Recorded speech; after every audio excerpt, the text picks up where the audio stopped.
ನಮಸ್ತೆ, ನಾನು ಡಾಕ್ಟರ್ ಶ್ರೇಯಾ ಶ್ರೀನಿವಾಸ್, ಕುಸುಮ ಹಾಸ್ಪಿಟಲ್ನಲ್ಲಿ consultant neurologist ಆಗಿದ್ದೇನೆ. ಇವತ್ತಿನ ವಿಷಯ stroke. Every minute counts. Stroke ಅಂದರೆ ಏನು? ಸ್ಟ್ರೋಕ್ ಅಂದರೆ ಬ್ರೈನ್ ಅಟ್ಯಾಕ್, ಅಂದರೆ ಮೆದುಳಿಗೆ ರಕ್ತ ಸಂಚಾರ ಸ್ಥಗಿತ ಆಗುವಂಥದ್ದು ಅಥವಾ ಕಡಿಮೆ ಆಗುವಂಥದ್ದು. ಈ ಥರ ಆದಾಗ ಪ್ರತಿ ನಿಮಿಷವೂ ಕೋಟ್ಯಾಂತರಗಟ್ಟಲೆ ನರಗಳು ಡ್ಯಾಮೇಜ್ ಆಗುತ್ತೆ.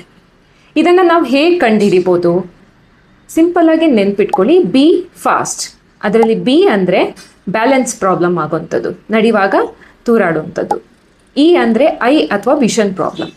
ಎಫ್ ಅಂದರೆ ಫೇಸ್ ಪ್ರಾಬ್ಲಮ್, ಬಾಯಿ ವಾರೆ ಹೋಗುವಂಥದ್ದು ಅಥವಾ ಊಟ ಮಾಡುವಾಗ ತೊಂದರೆ ಆಗುವಂಥದ್ದು. ಎ ಅಂದರೆ ಆರ್ಮ್ ವೀಕ್ನೆಸ್, ಕೈ ಅಥವಾ ಕಾಲಿನ ವೀಕ್ನೆಸ್ ಆಗುವಂಥದ್ದು. ಎಸ್ ಅಂದರೆ ಮಾತಾಡಲಿಕ್ಕೆ ತೊಂದರೆ, ಸ್ಪೀಚ್ ಪ್ರಾಬ್ಲಮ್ಸ್ ಆಗುವಂಥದ್ದು.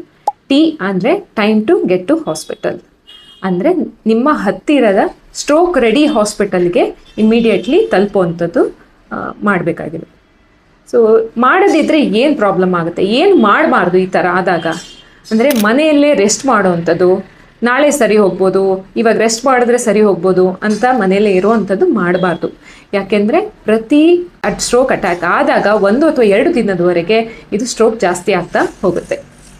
ಇಮಿಡಿಯೇಟ್ಲಿ ಹಾಸ್ಪಿಟ್ಲಿಗೆ ತಲುಪೋದ್ರಿಂದ MRI ಅಥವಾ CT ಸ್ಕ್ಯಾನ್ ಮಾಡಿ ಆಮೇಲೆ ಟ್ರೀಟ್ಮೆಂಟ್ ಕೊಡೋಕ್ಕೆ ನಮಗೆ ಸುಲಭ ಆಗುತ್ತೆ.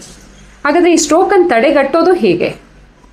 ಡಯಾಬಿಟಿಸ್ ಕಂಟ್ರೋಲ್ ಮಾಡುವಂಥದ್ದು, BP ಕಂಟ್ರೋಲ್ ಮಾಡುವಂಥದ್ದು, ಆ್ಯನ್ಯುವಲ್ ಬ್ಲಡ್ ಚೆಕಪ್ ಮಾಡಿ ಕೊಲೆಸ್ಟ್ರಾಲ್ ಮತ್ತು ಬೇರೆ ಬ್ಲಡ್ ಟೆಸ್ಟ್ಗಳಲ್ಲಿ ರಿಪೋರ್ಟ್ಗಳನ್ನ ಕರೆಕ್ಟಾಗಿ ಮೇಂಟೈನ್ ಮಾಡುವಂಥದ್ದು, regular healthy life style, food habits ಕರೆಕ್ಟಾಗಿ, ಸ್ಲೀಪ್ ಹ್ಯಾಬಿಟ್ಸ್ ಕರೆಕ್ಟಾಗಿ ಮೇಂಟೈನ್ ಮಾಡುವಂಥದ್ದು, ವಾಕಿಂಗ್ ಮಾಡುವಂಥದ್ದು, ಸ್ಮೋಕಿಂಗ್ ಮತ್ತು ಆಲ್ಕೋಹಾಲನ್ನು ನಿಲ್ಲಿಸುವಂಥದ್ದು. ಇದರಿಂದ ಸ್ಟ್ರೋಕನ್ನು ತಡೆಗಟ್ಬೋದು. ಇವತ್ತಿನ ವಿಷಯ ಅಂದರೆ ಸ್ಟ್ರೋಕ್ ಅಂದರೆ ಟೈಮ್ ಇಸ್ ಬ್ರೈನ್, ಬಿಕಾಸ್ ಪ್ರತಿ ನಿಮಿಷವೂ ನರ್ವ್ ಸೆಲ್ ಸ್ಟ್ರೋಕ್ ಆದಾಗ ಲಾಸ್ ಆಗ್ತಾ ಹೋಗುತ್ತೆ. ಅದನ್ನು ತಡೆಗಟ್ಟಕ್ಕೆ ಸ್ಟ್ರೋಕ್ ಟ್ರೀಟ್ಮೆಂಟ್ ಯಾವಾಗಲೂ ಇಮಿಡಿಯೇಟ್ ಆ್ಯಂಡ್ ಇಂಪಾರ್ಟೆಂಟ್ ಆಗಿರುತ್ತೆ. Thank you.